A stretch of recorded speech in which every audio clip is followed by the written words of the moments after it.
Okay, so up to this point in the semester, we have really been focusing on a lot of the foundational elements of photography.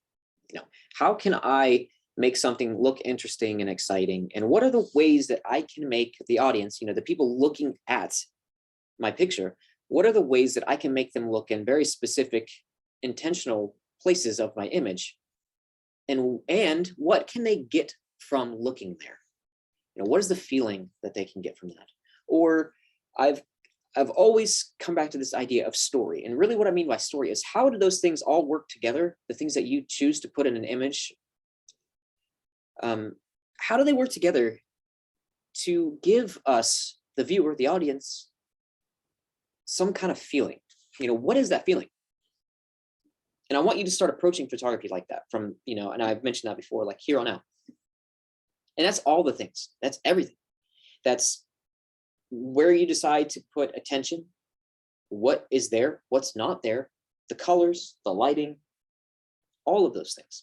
And last week I did a pretty long segment on lighting and how it can start to affect the mood and the vibe and the feeling that a viewer gets when they look at your image. And that's all I mean by story, is the things that you include, the subject, the pose, the if it's a person, the look, the subjects that you include that are like buildings and animals or whatever it may be, how it all works together to engage our brain and make us think or feel a certain way.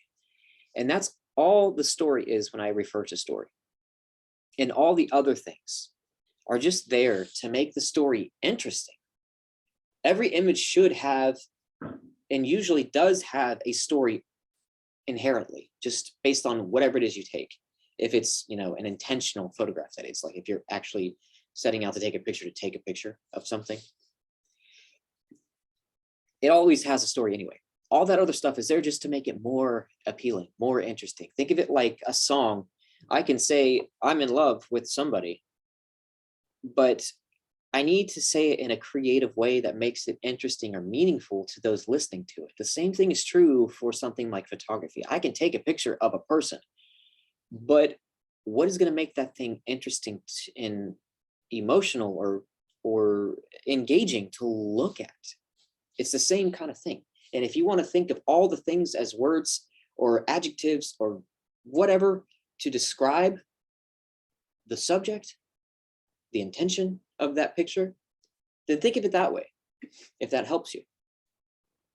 But last week we talked about lighting and how it affects and plays into all this. And that ushered us into this new element of photography, of thinking about how all these things will start to really work together. And photography being really the foundational thing of photography. I mean, photography literally means light writing. So it stands to reason that the quality of light and all the things that light is, the color, temperature, the direction, all those things, is very, very important to photography. And it has to be regarded with some sense of importance by you. So whether you choose to have some sort of artificial lighting is entirely up to your artistic process. There's a lot of professionals out there that base their entire business model on natural light, just what's there. And that's okay.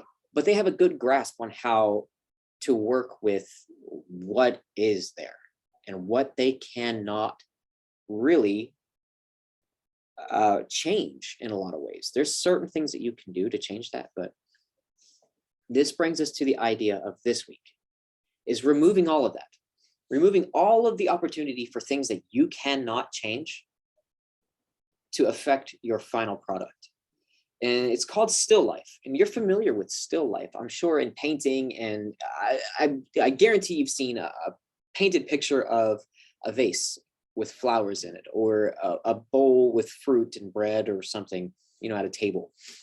I'm sure you've seen those paintings before. And really the goal of something like a painting of still life is to just be nice, to be good to look at, to evoke some feeling in us when we look at it. It doesn't have to be nice, pleasant, happy, love, It could be anger, it could be depressive, it could be something and sort of vague and mysterious. The vibe of that is really just dependent on the things that the artist chose to put in there. What elements are they focusing on? Where are those things? What's the background, the scene that they painted? What direction and color is the light? Is it bright and vibrant, or is it dull and muted? What are these things? And you are essentially taking the role of the artist, the painter, in something like still life photography, and you are strategically placing things in an image that are inanimate, they don't move, and manipulating all the things to tell a story, to give a certain feeling or vibe for us when we look at it. And that is the entire intention. So you're removing all the opportunities for the wind to blow and to mess up what you're looking at, or hair to get into a model's face, or the sun to go down, or the rain to start, something to move and become blurry. You're removing all of that.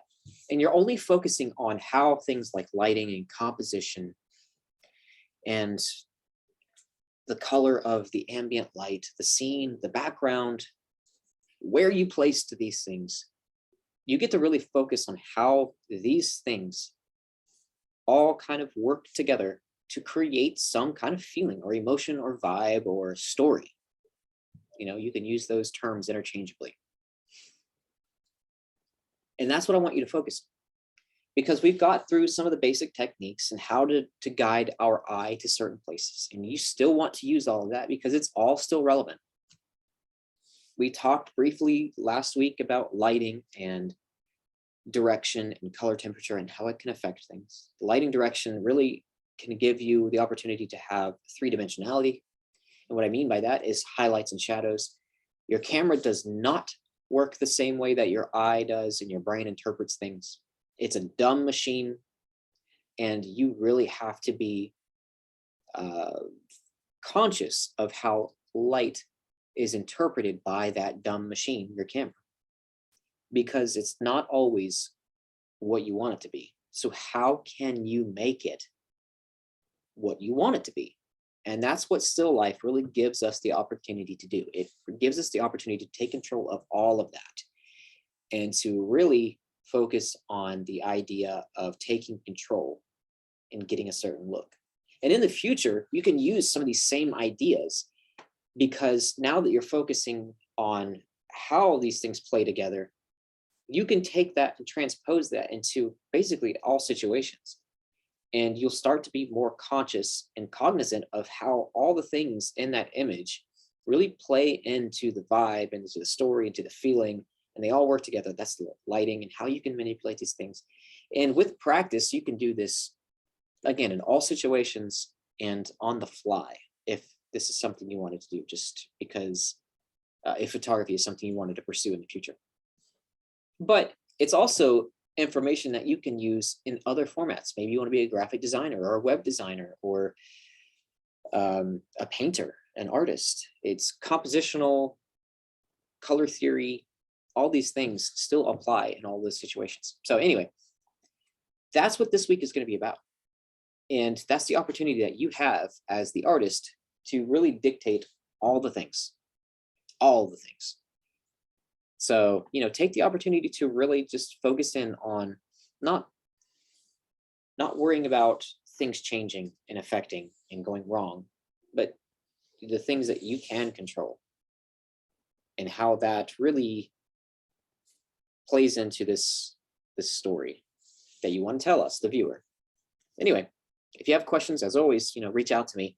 I'm open and free to help in any way or to provide additional instruction if needed, to go on long tangents about all kinds of stuff, which I'm 100% good at doing. And I'm an open book about all this stuff, so just don't hesitate to reach out. Or if something's not clear, just let me know. Okay, so just have fun with this, make it interesting, and that's what it's about. It's about creating some visual interest. So anyway, I look forward to seeing how you do this.